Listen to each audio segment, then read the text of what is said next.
देखो अपने क्या चल रहा था, हेट्रोसाइक्लिक कंपाउंड चल रहे थे, है ना। उनकी आईयूपीएसी नोमेनक्लेचर कल मैंने आप लोगों को जो पीछे वाला लेक्चर है उसमें बता दी थी, ठीक है।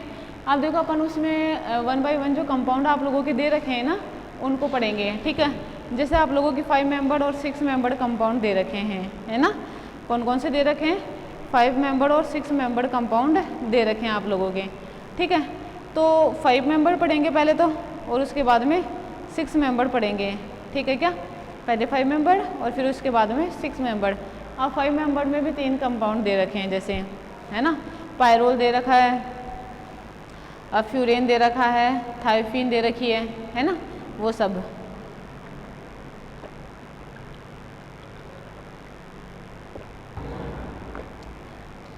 Five membered ring containing compound है। अब देखो उसमें जैसे उसमें क्या क्या है, पहले तो वो देख लेते हैं। देखो 5 मेंबर्ड में एक तो है ये, ठीक है, और इसे क्या कहते हैं अपन, पायरोल। एक है अपने ये, इसे क्या कहते हैं अपन, फ्यूरेन। आई क्या बात समझ में, ठीक।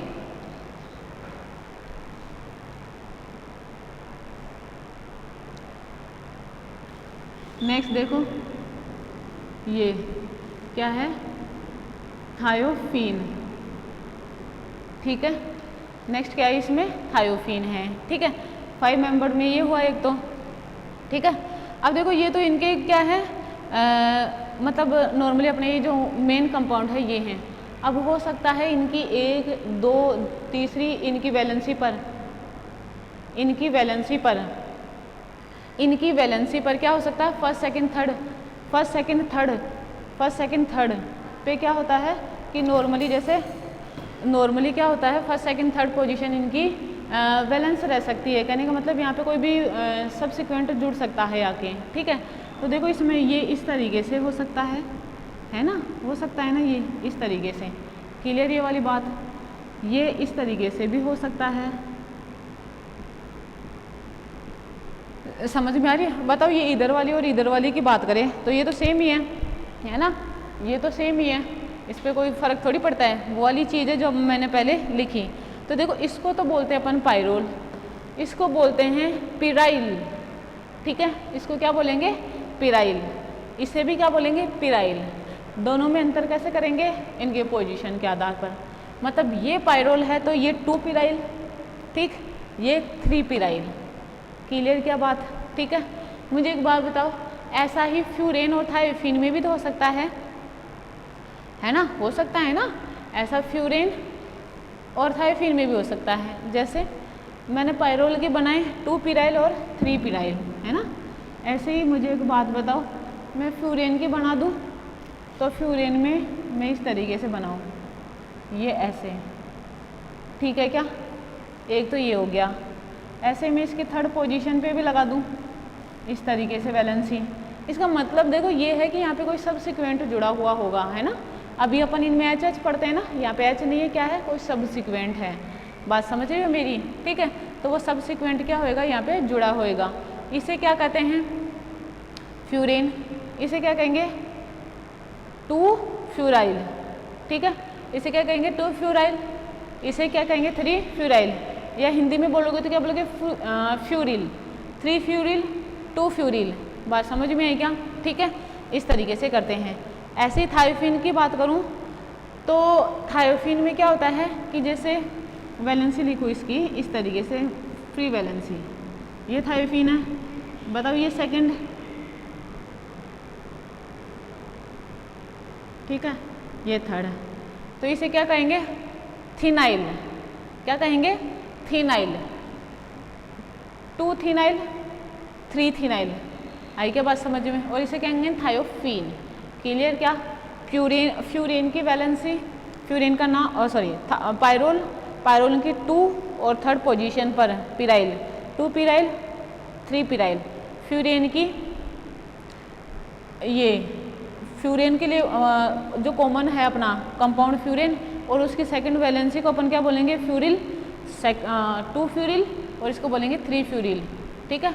इसे बोलेंगे 2 थीनाइल और इसे बोलेंगे 3 थीनाइल। क्लियर क्या? जब भी नोमेनक्लेचर करेंगे ना, जैसे यहाँ पे सेकंड पोजीशन पर मिथाइल आ जाए, इथाइल आ जाए, कुछ भी आ जाए इस तरीके से, ठीक है। तो सबसे पहले अपने देखो ये तो 5 मेंबर्ड रिंग कंटेनिंग कुछ कंपाउंड्स थे जो अपने को पढ़ने हैं, अभी जैसे बीच बीच में आएंगे तो वाली चीज़ है। अब क्या है, सबसे पहले अपने पायरोल है ना, सबसे पहला कंपाउंड क्या है, पायरोल। क्लियर क्या? अब पायरोल का स्ट्रक्चर देख लो, ये होता है पायरोल का स्ट्रक्चर, है ना। ये सबसे पहली चीज़ तो ये एक एरोमेटिक है ना, देखो इधर लिखती हूँ, ये एक एरोमेटिक कंपाउंड होता है, ठीक है। इसमें इसका मतलब इसमें 6 पाई इलेक्ट्रॉन होते हैं। इसका मतलब ये हक्कल रूल को फॉलो करता है, और हक्कल रूल क्या है, 4n+2 पाई इलेक्ट्रॉन रूल, इसको क्या करता है, फॉलो करता है। नेक्स्ट चीज़ क्या है, ये 5 मेंबर्ड रिंग कंटेनिंग कंपाउंड है, दिख रहा है वो तो, ठीक है। इसकी रेजोनेंस एनर्जी का मान लगभग 87 किलो जूल पर मोल है ना। जो इसकी रेजोनेंस एनर्जी है ना वो कितनी होती है, 87, लगभग 87 किलो जूल मोल इनवर्स। ये क्या है इसकी RE, मतलब रेजोनेंस एनर्जी है, समझ में आ रही। और इसका जो डाइपोल मोमेंट है, डाइपोल मोमेंट का मान लगभग 0.81 dBi के बराबर होता है, मतलब इसमें कुछ ना कुछ पोलैरिटी पाई जाती है। ये कैसा कंपाउंड है, पोलर कंपाउंड है, ठीक है। ये तो इसकी नॉर्मल करेक्टरिस्टिक, ठीक है, क्या क्या करेक्टरिस्टिक होती है, ठीक है। एक और चीज़ लिख दूँ यहाँ पे, ये कैसा होता है, 5 मेंबर्ड, या इसको लिखूँ नाइट्रोजन कंटेनिंग 5 मेंबर्ड कंपाउंड है ना। क्लियर क्या? ठीक, ये नॉर्मली इसकी करेक्टरिस्टिक प्रॉपर्टीज़ हैं। अब देखो, जब अपन इसका मेथड ऑफ प्रिपरेशन पढ़ते हैं पायरोल के बनाने की जो विधियाँ पढ़ते हैं, ठीक है, तो देखो बहुत ज़्यादा तो नॉर्मली क्या है, इंडस्ट्रियल लेवल पे तो इसका जो मेथड है वो क्या होता है, अपन क्या करते हैं, फ्यूरियन की और NH3 की रिएक्शन से करते हैं, ठीक है। और नॉर्मली अगर इसके बनाए तो इसको नॉर्मली क्या होता है, कोलतार और क्या होते हैं, अस्थि तेल से इसको बनाया जाता है, ठीक है। कोलतार होता है ना, जो पेट्रोल इनके कुओं में सबसे लास्ट वाला जो रेजिड्यू बचता है, ठीक है, उनसे क्या होता है, पायरोल को कलेक्ट किया जाता है। इसके लिए देखो पायरोल को सबसे पहले क्या होता है, पायरोल लिया, मतलब वो जो रेजिड्यू है जिसमें से भी अपने को निकालना है। अस्थि तेल का मतलब क्या होता है कि जैसे जंतु वगैरह भूकंप वगैरह से दब जाते हैं तो उनके कारण ऑयल वगैरह भी इसी से बनते हैं, ठीक है। तो जानते हुए तेल को पहले क्या किया जाता है, मतलब एनिमल जो ऑयल होता है उसको क्या किया जाता है, नॉर्मली पहले तो उसको डाइल्यूट बेस के साथ उसे धोते हैं ताकि उसमें जो भी एसिडिक इम्प्योरिटीज़ है वो रिमूव हो जाए, ठीक है। फिर उसके बाद में क्या होता है, एसिडिक इम्प्योरिटीज़ बेस से वॉश करने पर रिमूव हो जाती है। उसके बाद में क्या होता है कि उसको डाइल्यूट एसिड के साथ धोया जाता है, फिर उसमें जो भी बेसिक इम्प्योरिटीज़ है वो क्या हो जाएगी, रिमूव हो जाएगी। फिर उसका प्रभाजी आसवन कराया जाता है, ठीक है, फ्रैक्शनल डिस्टिलेशन कराया जाता है, ठीक है। फिर जो प्राप्त होता है उसका वेपर डिस्टिलेशन करवाया जाता है।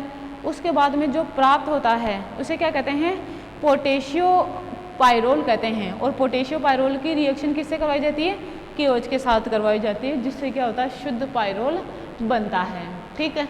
तो सबसे पहले तो मैं जो है सबसे पहले अपन क्या करते हैं, जो कोलतार और अस्थि तेल से है ना, कोलतार व अस्थि तेल द्वारा, है ना,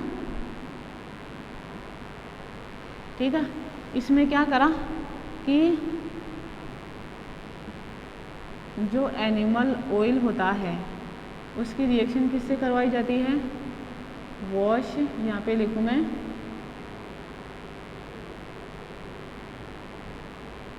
वॉश विथ डाइल्यूट बेस, ठीक है,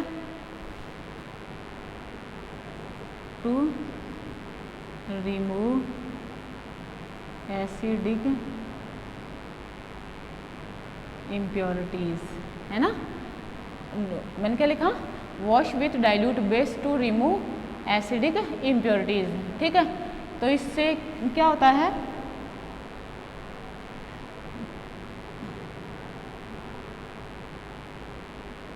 एसिडिक इम्प्योरिटीज़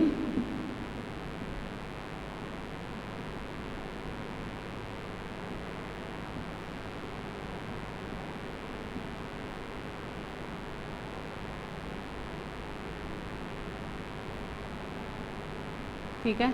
फिर क्या किया जाता है इसको? वॉश विथ डाइल्यूट एसिड, है ना। डाइल्यूट एसिड के साथ वॉश किया जाता है टू रिमूव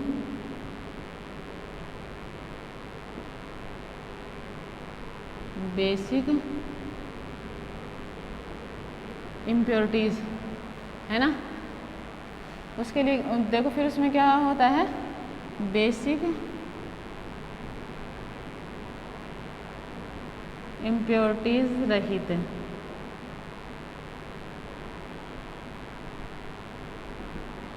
क्या होता है? बेसिक इम्प्योरिटीज़ रहित जांतुय तेल मिलता है, ठीक है। फिर इसका क्या करवाया जाता है? परभाजी आसवन, फ्रैक्शनल डिस्टिलेशन, है ना, परभाजी आसवन। फिर इससे क्या मिलता है? परभाज मिलता है, ठीक है। फिर इसका क्या किया जाता है? वाष्प आसवन, है ना। फिर क्या करवाया जाता है? इसका वाष्प आसवन करवाया जाता है। और वाष्प आसवन से के बाद में पोटेशियो पायरोल, है ना, क्या बनता है? पोटेशियो पायरोल, क्या बनता है? पोटेशियो पायरोल। इसकी रिएक्शन करवाई जाती है केओच से, है ना। केओच से करवाने के बाद में क्या बनता है? प्योर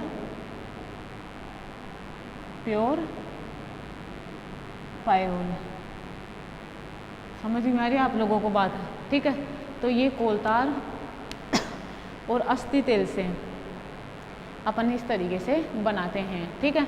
मतलब जो एनिमल ऑयल होएगा, जो रेजिड्यू अपने को मिलेगा कोलतार या अस्थि तेल का, उसको लिया जाएगा। उसको सबसे पहले डाइल्यूट उसके साथ बेस के साथ उसको वॉश किया जाएगा, ठीक है, जिससे क्या हो कि एसिडिक इम्प्योरिटी जो भी उसमें मौजूद है वो रिमूव हो जाए।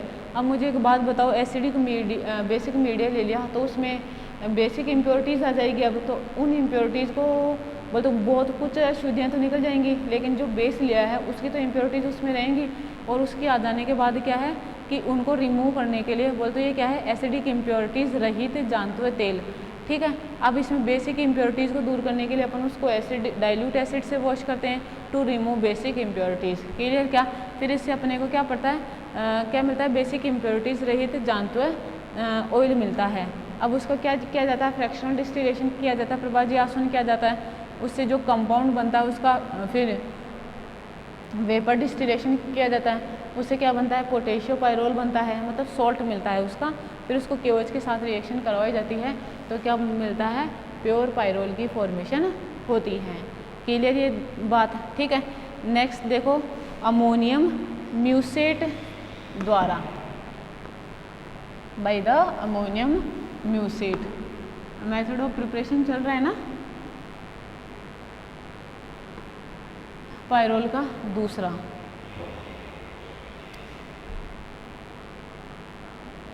दूसरा मेथड ऑफ प्रिपरेशन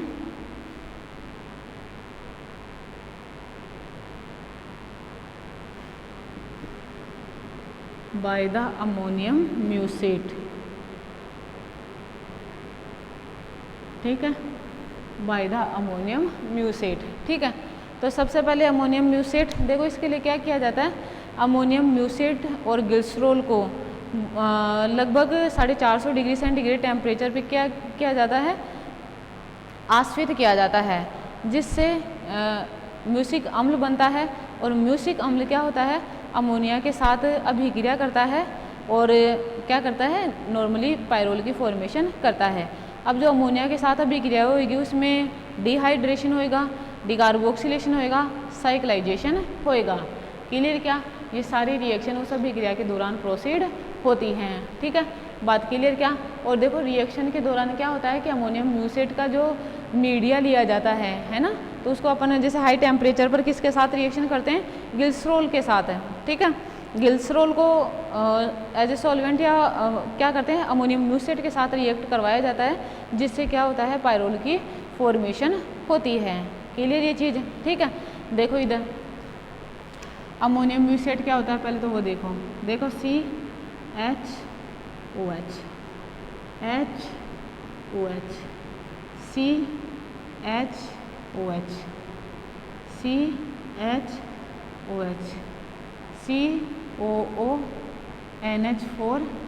COOH है ना, ये है। इसकी रिएक्शन किसके साथ करवाई जाती है, ग्लिसरॉल के साथ करवाई जाती है। ठीक है, यहाँ पे लिखूँ मैं CH2OH CH2OH है ना। और ये कैसे, ग्लिसरॉल, और ये क्या है, अमोनियम म्यूसेट है ना। ये दोनों देखो इधर करवा रही हूँ, रिएक्शन करेंगे, हीट करवाया उनको, तो देखो क्या बनता है, म्यूसिक एसिड बनता है। और म्यूसिक एसिड का फॉर्मूला OH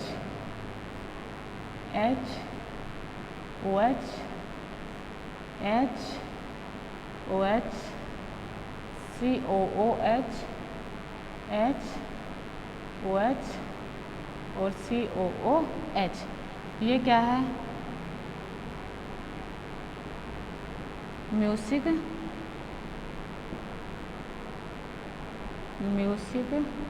एसिड। क्लियर क्या ये वाली बात।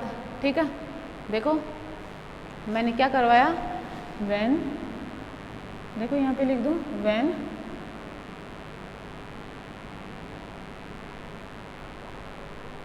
देखो इधर लिख रही हूँ है ना, when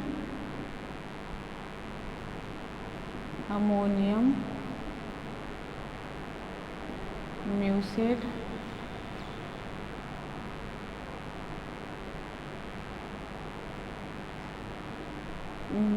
is distillated in the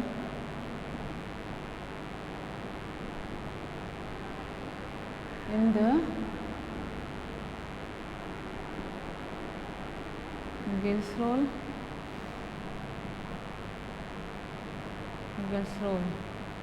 and then mucic acid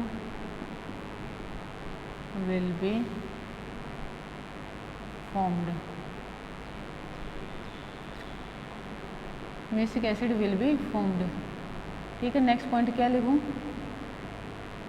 music acid react with NH3 और इसको क्या कहते हैं अपन, अमोनिया कहते हैं। ठीक है, देखो इधर react with NH3 to give pyrrole by पहला डिहाइड्रेशन, दूसरा डिहाइड्रेशन, दूसरा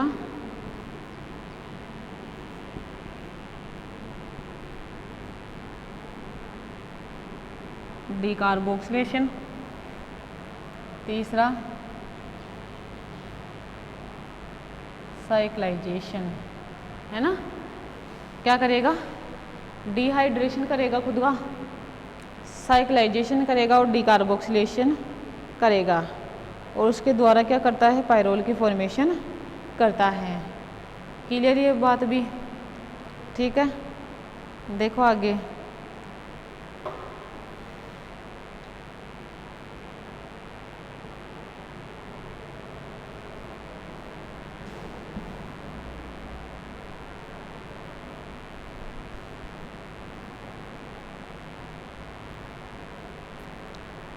देखो नेक्स्ट देखना, म्यूसिक एसिड बनाया था ना अपन ने, यहाँ पे लिख दूँ मैं HOH,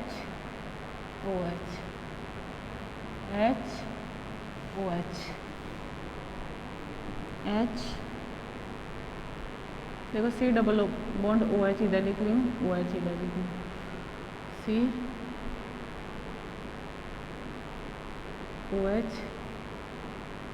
CWH और ये H, ठीक है। ये क्या है, म्यूसिक एसिड।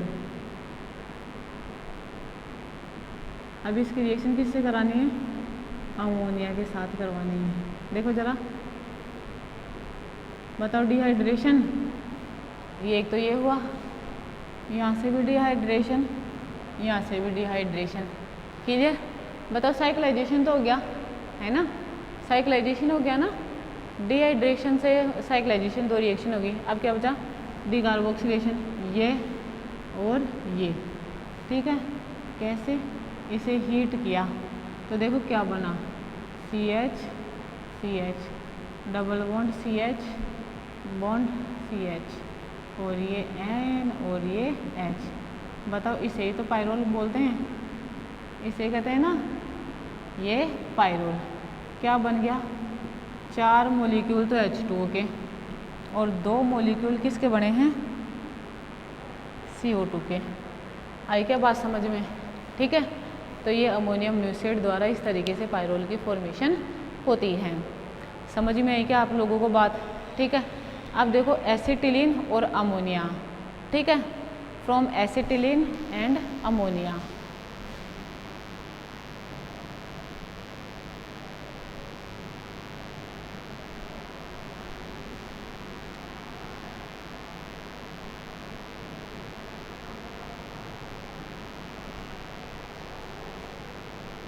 देखो नेक्स्ट कौन सा है, तीसरा, फ्रॉम एसिटिलीन एंड अमोनिया, है ना। एसिटिलीन और अमोनिया एक दूसरे से किस तरीके से रिएक्शन करते हैं और किस तरीके से पायरोल की फॉर्मेशन करते हैं वो देखते हैं। क्लियर ये वाली बात है, ठीक है। देखो एसिटिलीन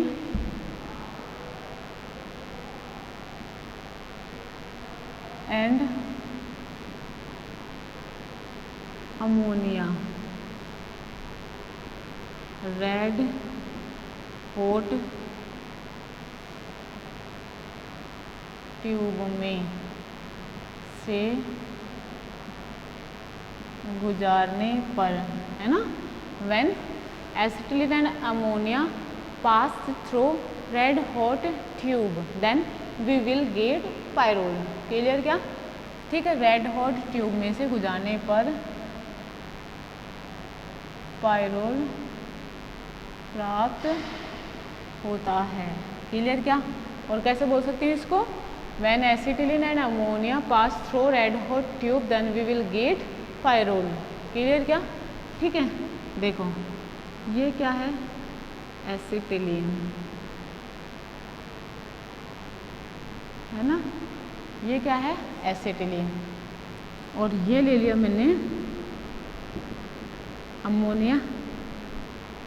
समझ में आ रही है आप लोगों को बात, ठीक है। तो देखो ऐसे होगी नॉर्मल इसकी रिएक्शन, है ना। ये लोन पेयर इन्वॉल्व होंगे, पॉजिटिव चार्ज आएगा और पॉजिटिव चार्ज की वजह से हाइड्रोजन H+ फॉर्म में रिमूव हो जाएंगे। क्लियर क्या, ठीक है। नॉर्मली इस तरीके से इसकी रिएक्शन होती है। यहाँ पे मैं लिख दूँ red hot tube then we will get final product pyrrole CH CH। बताओ आई क्या बात समझ में? ठीक है, पायरोल के बनाने की तीसरा मेथड। ठीक है, वैसे तो वो कोलतार वाला ज़्यादा इम्पोर्टेंट है नहीं, तो आप देख लो दूसरा मेथड है ये, है ना। अब देखो फ्रॉम फ्यूरेन। ठीक है, इसमें क्या होता है, एल्यूमिना की प्रेजेंस में जब फ्यूरेन को, है ना, एल्यूमिना की प्रेजेंस में जब फ्यूरेन को हाई टेम्परेचर पर, है ना, 700 से 800 केल्विन टेम्परेचर पर जब उसे गर्म किया जाता है ना, 700 से 800 केल्विन टेम्परेचर पर जब गर्म किया जाता है तो क्या होता है, अमोनिया और फ्यूरेन को पायरोल की फॉर्मेशन होती है। देखो कैसे, चौथा फ्रॉम फ्यूरेन कैसे करेंगे, इसमें लिखूं when furan and ammonia, when furan and ammonia. ठीक है, react furan and ammonia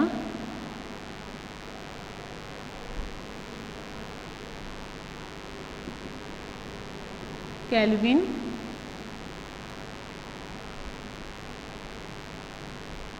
temperature की उपस्थिति में। ठीक है, टेम्परेचर की उपस्थिति में क्या होता है, आपस में अभिक्रिया करते हैं, आपस में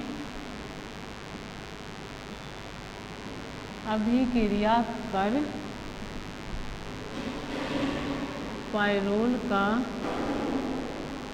निर्माण करते हैं। ठीक है, अभिक्रिया Al2O3, क्या नाम है इसका, एल्यूमिना की उपस्थिति में करवाई जाती है ना।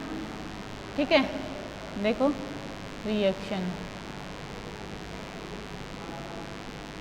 प्लस, देखो यहाँ लिख रही हूँ, ये 2 ये NH, देखो ये H2 क्या चल जाएगा बाहर और क्या बन जाएगा ये NH। समझ में आई क्या बात? ठीक है, क्या बनेगा पायरोल, इस तरीके से। क्लियर क्या? बस ये ध्यान रखनी है, कंडीशन अपने को क्या लेनी है, कंडीशन एल्यूमिना लेना है और क्या लेना है, 700 से 800 केल्विन टेम्परेचर लेना है। ठीक है, और इंडस्ट्रियल लेवल पे जो पायरोल की फॉर्मेशन की जाती है वो नॉर्मली क्या की जाती है, इस मेथड के द्वारा किया जाता है। ठीक है, नेक्स्ट जो पांचवा मेथड है वो है फ्रॉम सक्सेनिमाइड, है ना। नेक्स्ट मेथड क्या पढ़ेंगे, from सक्सेनिमाइड।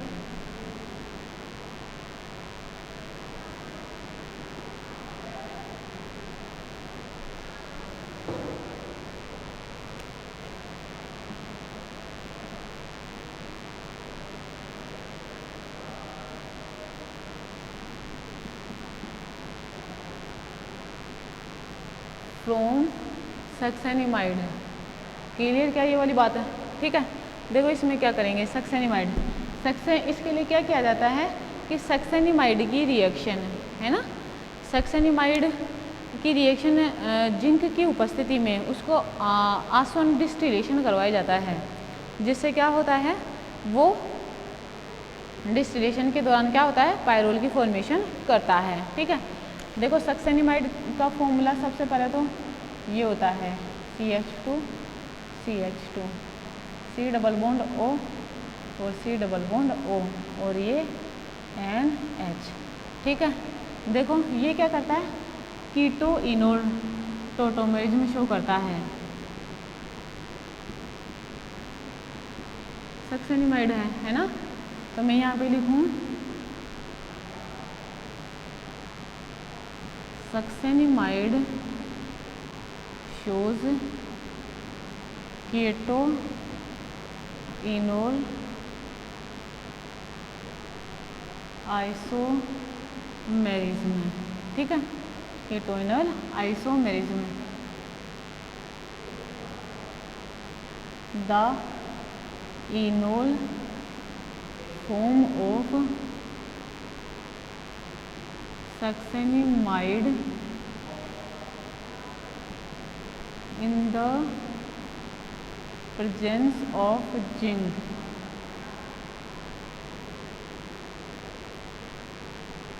is give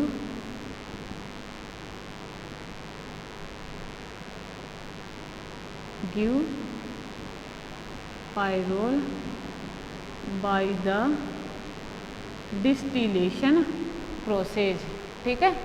distillation process के द्वारा क्या करता है, सक्सेनिमाइड का निर्माण होता है। कैसे, देखो ये सक्सेनिमाइड है। अब देखो सक्सेनिमाइड की, जैसे मैं यहाँ पे लिखूँ CH2 C double bond O C double bond O NH, ये है ना। देखो ये इधर से इधर, ये इधर से इधर, ये इधर से इधर और ये इधर से इधर, ये कैसी फॉर्म है, कीटो फॉर्म है ना। देखो इसमें CH डबल बॉन्ड CH है ना, सॉरी CH नहीं, सॉरी OH, ये NH CH double bond C OH और ये NH, ये कैसी फॉर्म है, इनोल फॉर्म। अब इस इनोल फॉर्म का जिंक की उपस्थिति में क्या करवाया जाता है, डिस्टिलेशन करवाया जाता है ना। इसका डिस्टिलेशन करवाया जाएगा और डिस्टिलेशन से क्या बनेगा, पायरोल, इस तरीके से, ठीक है। क्या बना, डिस्टिलेशन से पायरोल। समझ में आई क्या बात, ठीक है। देखो ठीक है, क्लियर ये वाली चीज़ सक्सेनिमाइड द्वारा। अब देखो मेथड ऑफ प्रिपरेशन 5 हो गए।